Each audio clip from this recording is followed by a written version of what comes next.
A camping spree with Mr. Magee.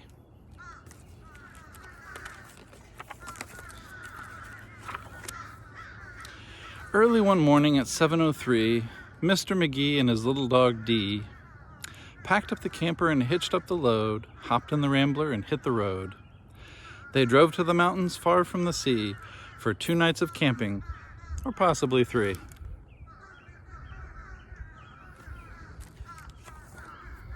"There's nothing like camping," said Mr. Magee. "I know you'll love it, just you wait and see. The views are fantastic, there's hardly a sound. Aside from the wildlife, there's no one around. And the air is so sweet, you'll sleep like a log," said Mr. Magee to his small spotted dog.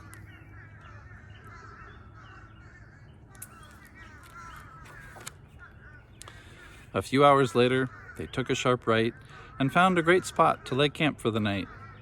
It was high on a hill with a beautiful view of Mount Adams, Mount Lincoln, and Mount Jefferson too. But perhaps the most wonderful feature of all was the brook that ran over a steep waterfall.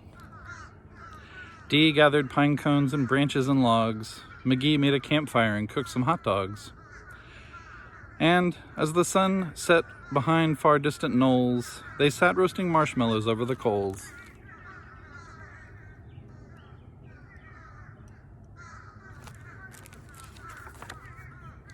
As the embers went out, they felt tired and dozy, so they climbed into their bed bunks, all comfy and cozy. But while they were falling asleep without care, along came a stumbling, bumbling bear. A kindly old bear whose sight wasn't so clear. He couldn't see far and he couldn't see near, but he could smell marshmallows, sticky and sweet. This made him hungry. He wanted a treat.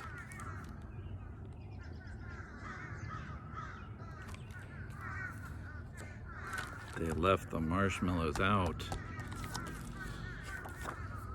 He sniffed out the place where the marshmallows lay, but the car and the camper were in the bear's way. Yet that didn't stop the sneaky old snitch.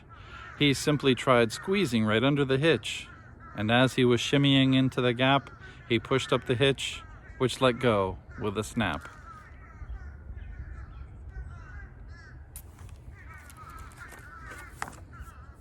Now that the camper and car were untied, they started to roll down the rocky hillside. The car bounced away on the old logging road while the camper was heading to where the stream flowed. It flew down the hill in a wild bumpy ride with Dee and Magee sleeping soundly inside.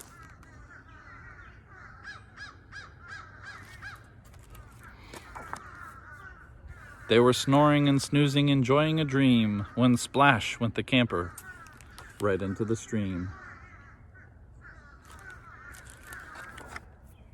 The splash shook the camper. They bumped out of bed. "Now what in the world was that?" Magee said. And when he looked out and saw where they were, his hair stood on end, and so did Dee's fur. They were caught in the rapids, but that wasn't all. They were headed smack dab for the big waterfall. Dee and Magee both started to quiver as faster and faster they headed downriver. But just when they thought they'd fall over the edge,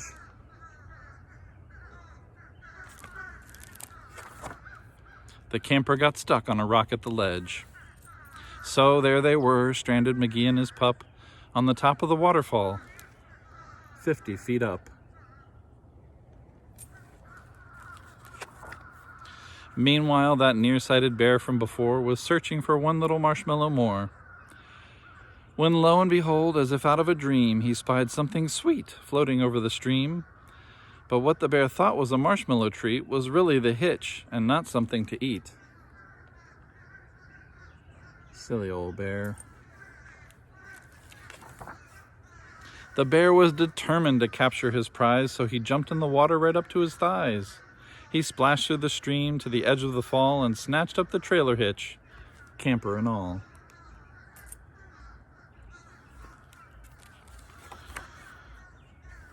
Dee felt a tug. Magee heard a knock as the bear pulled the camper right off to the rock.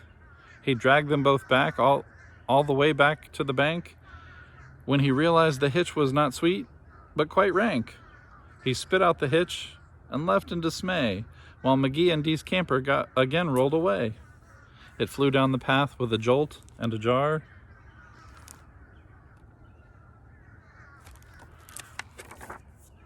and stopped in some bushes right next to the car.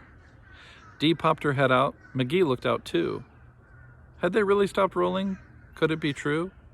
At last things were quiet and peaceful and still. They hooked up the hitch and drove off down the hill. And on the way home, Magee said to Dee, "What a trip." That trip wasn't quite like I thought it would be. So when they got home, with the sky turning red,